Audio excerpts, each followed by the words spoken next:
스카코팡스입니다. 부활하시고 예수님이 성천하시기 전에 제자들에게 부탁을 합니다. 사도행전 1장 8절이죠. 오직 성령이 너희에게 임하시면 권능을 받고 예루살렘과 온 유다와 사마리아 땅끝까지 이르러 증인이 되리라 하신 말씀입니다. You will be my witness to end of the earth. 땅끝까지 제자가 되라.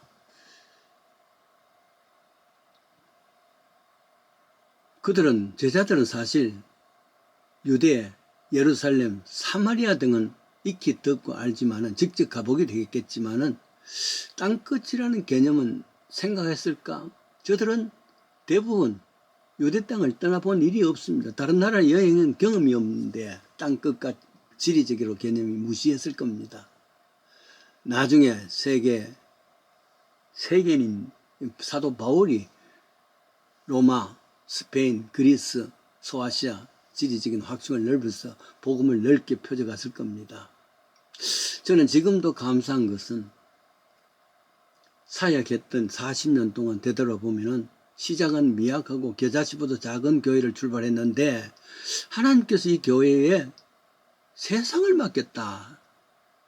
웬 은혜인지 웬 참 일인지 항상 새벽에 엎드릴 때마다 감사를 드리는 내용입니다. 그리고 이들 땅끝의 나라를 이해가 되기도 했습니다.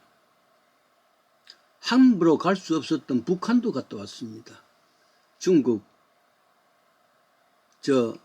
인도, 아프리카, 도미니카, 볼리비아, 멕시코, 한국까지 복음의 영역이 넓혀주었단 말이에요. 축복이었습니다. 처음 선교사를 파송한 곳은 아프리카 케냐였습니다. 당시에 학생부가 크게 성장했습니다. 1.5세 전도사들이 헌신적인 참 사역으로 말미암아 많은 아이들이 등번했습니다. 하기야 그 당시에 주축했던 교회 가나안교회 멤버의 주축들이 다 대부분 중학교, 고등학교 학생들을 있었습니다. 아이들이. 그래서 한 번씩 학생 부흥회를 하면은 참수직자 중에 10%가 앞으로 나서 사역자가 되겠다고 헌신하고 여학생들은 3분의 1은 앞으로 사모가 되겠다고 서약합니다. 뜨거운 모임이었습니다. 그때 열악한 아프리카 단기 선교 지원한 거의 한 20명이 갔습니다. 이 초기 단기 선교사 가운데는 나중에 의사가 돼서 계속해서 그 케냐에서 사역하던 그런 아이도 있었습니다. 그 다음에 중미의 도미니카였습니다. 우연히 그곳에 선교사 사역을 시작한 최광규 선교사가 아주 어렵다면서 시카고를 방문하면서 가나안교회에서 매년 30명의 단기 선교를 파송할 수는 있습니다. 혹은 BBS팀, 건축팀, 그곳에 현재 우리 가나안교회 사이즈의 큰 교회도 지을 수 있었습니다. 도미니칸 가나안교회입니다.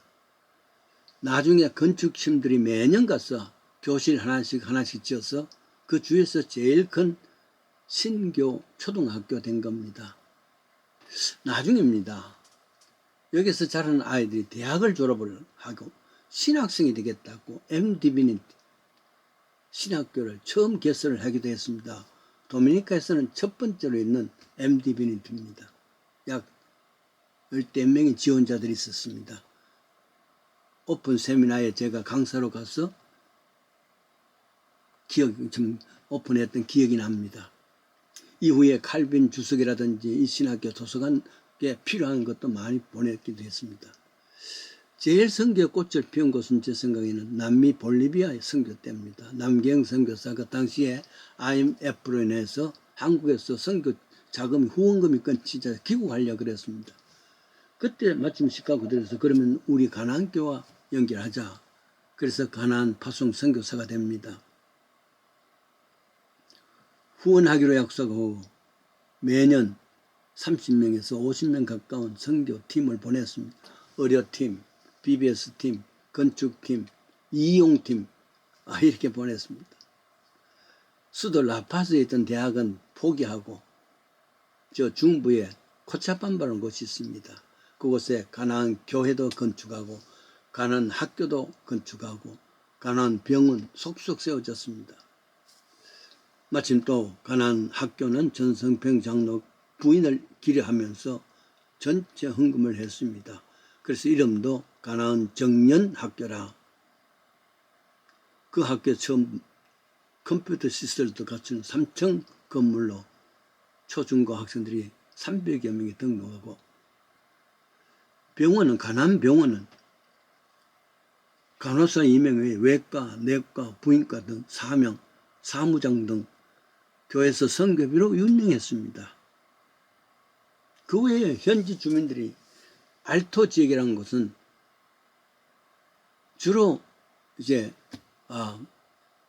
스페니스 계통의 사람은 알토 산 아래 살지만은 알토 지역이라는 것은 산 위의 사람들은 그곳에 원주민이 삽니다.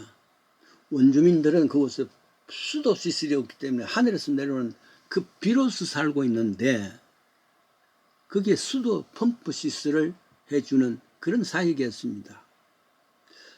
하나의 펌프로 원주민들 1,500에서 2,000명의 식수가 해결된단 말이죠. 큰 보람입니다. 하나님의 은혜입니다. 그중 20여 년 동안 열악한 환경에서 선교사에게 큰 사고 없이 넘어간 것, 가령 예를 들어서 볼리비아 같으면 원주민이 있는 알토 지역까지 가려고 그러면 5시간, 6시간 버스를 타야 되는데 낭떠러집니다. 사고가 자주 나타나는 것이거든요. 그 위험 있던 상황에서 한 번도 없이 그것은 사고 없이 다 이루어졌다는 것, 하나님 은혜지요. 중국 선교도 잊을 수가 없습니다. 이 중국 선교는 나중에 이북 선교까지 연결했습니다. 1990년대 미국 장로교 소속 한인 목사들이 중국을 한 20여일간 여행한 일이 있습니다.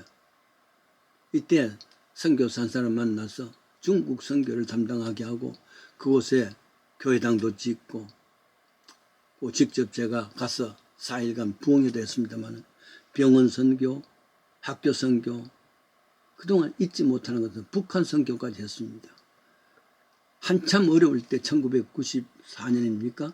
사리원에 국수공장을 해서 건립하고 그 사람들에게 매일 2톤의 밀가루를 통해서 국수를 만들어서 인민에게 나누어졌습니다. 처음 공장에 개원할 때, 국수공장에 개원할 때 직접 가서 그것을 받아온 것도 있습니다.